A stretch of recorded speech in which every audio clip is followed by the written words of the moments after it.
Hi students, Mrs. Obi EC, your literature teacher, is on the line. Today we want to discuss the topic poetry, the dining table, by Gbenebon Hallowell. It is an African poetry by an African poet.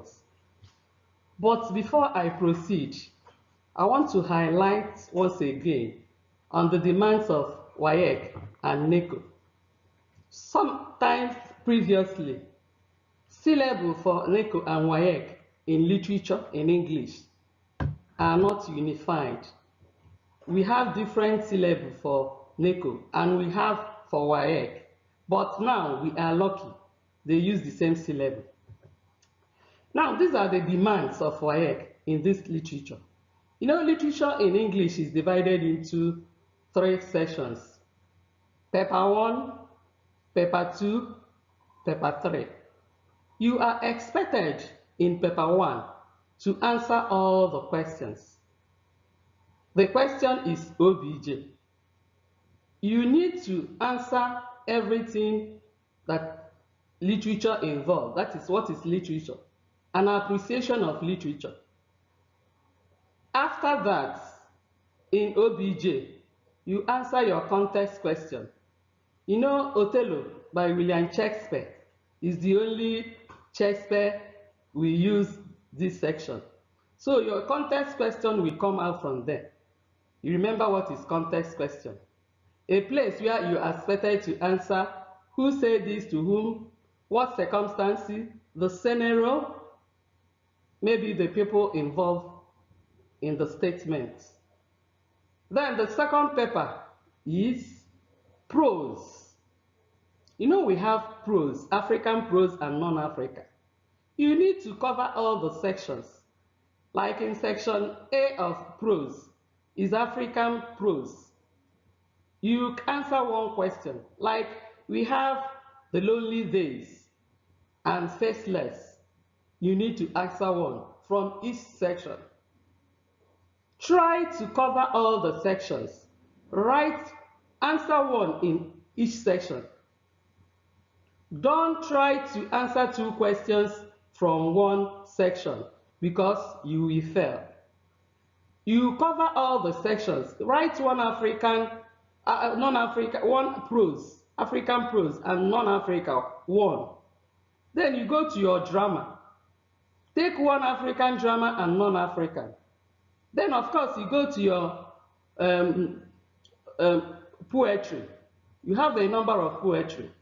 Try to master all the poetry because you don't know the one that will come out. Now another thing, you remember our strategy in answering, in studying these texts.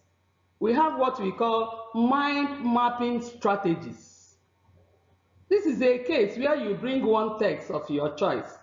For instance, in African prose, you take the lonely days. You do a mind mapping on the prose. Do good justice. And what is mind mapping strategy? You just get the text, study it very well. In total, in depth. You know literature, you can't study literature on second-hand information.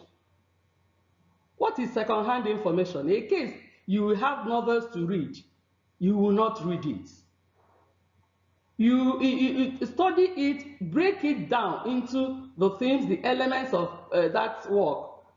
You put it, go to the other one, you do it. So that when you want to study, you take it and study it. Students, I hope you are reminded of what we have done in the class about the mind mapping strategies. Do it in all your texts. Just choose one of your choice. Remember in literature marking, if you don't do your dummy, that is your life script, if you don't do justice to any text, it is tantamount to failure. Now, I want to go to the text we have now, the poetry, the dining table by Gbenebon Hallowell. These are specific objectives. By the end of the lesson, the students will be able to list the general requirements for these exams, WAEC and NECO. 2. Discuss the various themes in the poem. 3. Comment on the mood stroke tone of the poem. Finally, highlight on the use of enjambment in the poem. Before you go into studying or appreciating any poem, there are features you look out for. The first one is the background of the poet. This is a young man from Sierra Leone. He is talented and he lived in Freetown, where he worked as a journalist. Because of the experience he had during the Civil War that almost crippled his country, he wrote this poem. It is a protest poem, and most of his works are filled with imageries of war. Look at the poem itself. The dining tonight comes with gunwoods. Our desert tongues lick the vegetable blood. The pepper. If you look at this poem, if you notice that a typical poem structure, we end with a pause at the end of the line before going to another line. But in this poem, you find out because of the poetic justice they enjoy in writing, the first line runs into the second line, and so on and so forth. So this poem runs, the first line runs into the second line. That is what we call enjambment in literature, or run-on lines. The structure of the poem is divided into 3 stanzas. The first and the third one are 8 lines, while the second is 10 lines. This poem do not have what we call rhyming scheme. Like in a nursery rhyme, the twinkle, twinkle, little star, you see the pause at the end of each sentence. That is saying that the poem has a rhyming scheme, and it has A, B, A, B as the rhyming scheme. But because this one runs into another, there is no rhyming scheme. We have what we call enjambment or free verse poem.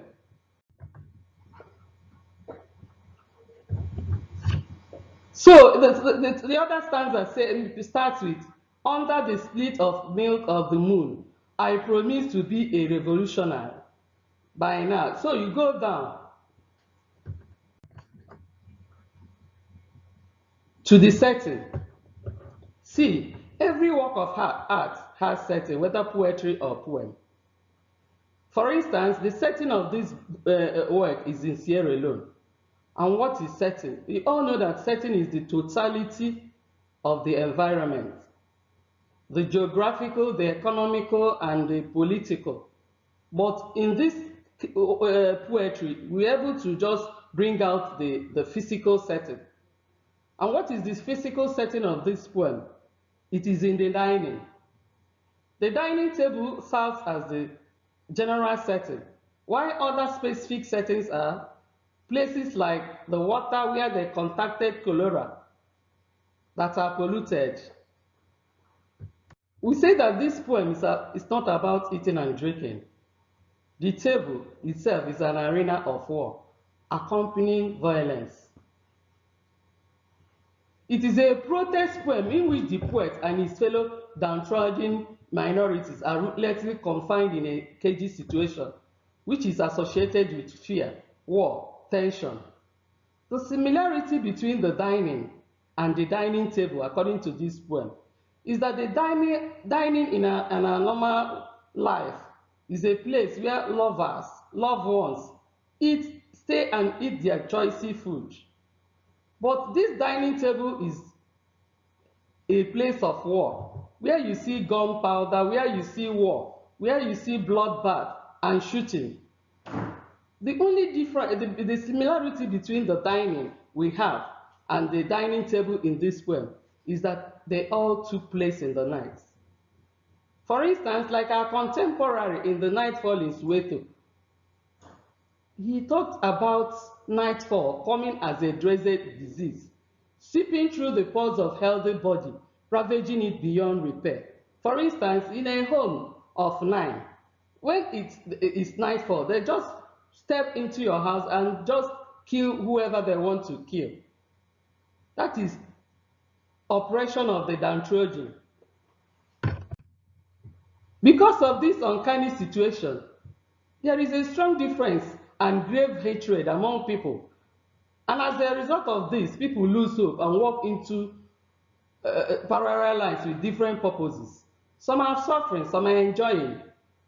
Like the poem says, the table that gathers us is an island where gorilla walk and land and crocodile surf. This is a place of war, bloodbath, killing. Even the alphabeta, those children that are young, they are too tender to face this uncanny situation.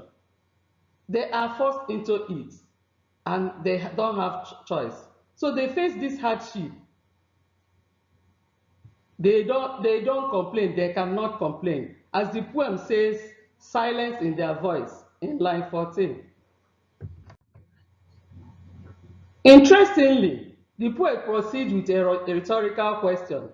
How could this justice and peace triumph in a country where there is no law or regulation?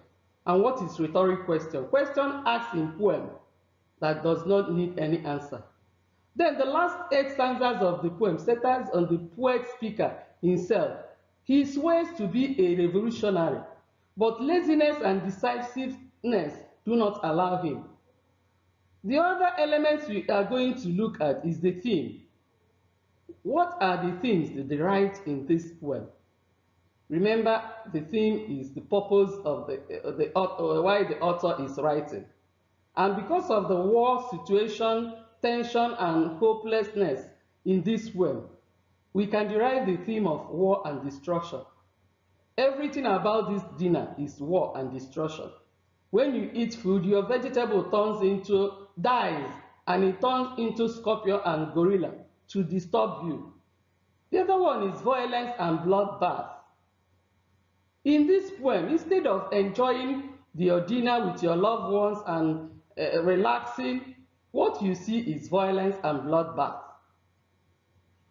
The other one is the agony of downtrodden minorities. You see, in these types of poem where people suffer, the minorities are downtrodden, it is what you see there is hopelessness and helplessness. The other theme derived is agitation for freedom.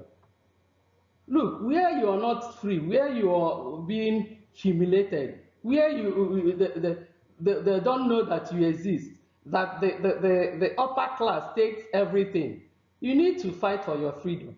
Hence, they agitate for freedom. The last one we can derive is unequal distribution of resources. See, these people that are the cream of society, everything about them, they take the choicy ones and leave us with nothing. So these are the things we can derive from these poems. We go to the language or the techniques used in this poem. This poem is written in simple, straightforward, everyday English. The simplicity of the words and the direct way of using it, notwithstanding, there are some words that can pose a little difficult for the average reader. Examples are in line 22, tributaries. We know that tributary is a river or stream that flows into a large one or into a lake. The second one is line 18, cholera, an infectious and often fatal disease. Then surf, the white part of waves as they fall on shore on rock. Revolutionary, a person who begins or supports a revolution in line 21. Children from alphabeta, line 12. Children from up to the age of 2. Other device or method used in this poem is metaphor. Metaphor is a direct comparison. The dining table is a desert tongue that slashes people. It is a sweet blade that cuts people into small bits. The gorillas and the crocodiles. All these words used in these lines are metaphoric. Students, scout out for other metaphors. Another device used in the poem is irony. Remember, irony is a type of technique used in writing. The whole poem is ironical. And what is the meaning of irony? Saying something and the outcome becomes the opposite. Remember, our topic is the dining table. The dining table is supposed to be a place of peace, place where you eat choicy food and enjoy. But this dining table in this poem becomes a place where there are a lot of bloodbaths, where there are violence, where there are people doing uncanny things. Another figure of speech is imagery and symbolism. This poem is filled with symbolism and imageries. It creates powerful picture of destruction, gunwood, desert tongues, vegetable and scorpions. These are imageries used in this poem. We go to another one that is onomatopoeia. The poet exploits the sound of this sound effect to nail home his point to the readers. Examples are crabs, gorillas, crocodiles, and boots, etc. Another a method of writing he employed is what we call enchantment or run-on lines. Remember I said because of the poetic license authors are opportune to use. In this poem, you find out that the first line runs to the second line without pause. We call it run-on lines. And there is no pause. From the beginning of the poem to the end, one line runs into the another. What we call it in literature is enjambment or run-on lines. And because there is no rhyming scheme, it is also a free verse poem. The other technique or device used here is euphemism. Euphemism is a pleasant way of saying something unpleasant. See the dining table. It's something pleasant, but they turn it into unpleasant thing. Lovers of fire. When you talk of lovers, it's supposed to be something good. Oceans of balls, and so on. We go to personification, which is another device used in this poem. Personification is giving life to inanimate objects. Here they say that dinner comes with gunwood. Dinner are vegetables that dies in somebody's mouth. The other thing used there is the mood and the tone. The dominant mood in this poem is that of regret, while the tone is anxiety, tension, hope and hopelessness.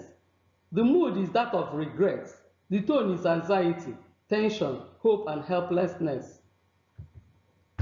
Summary: the dining table is a protest poem. It is filled with symbols and imageries of war for effective comprehension. Evaluation. Number 1 question says, comment on the various poetic devices and methods used in this poem.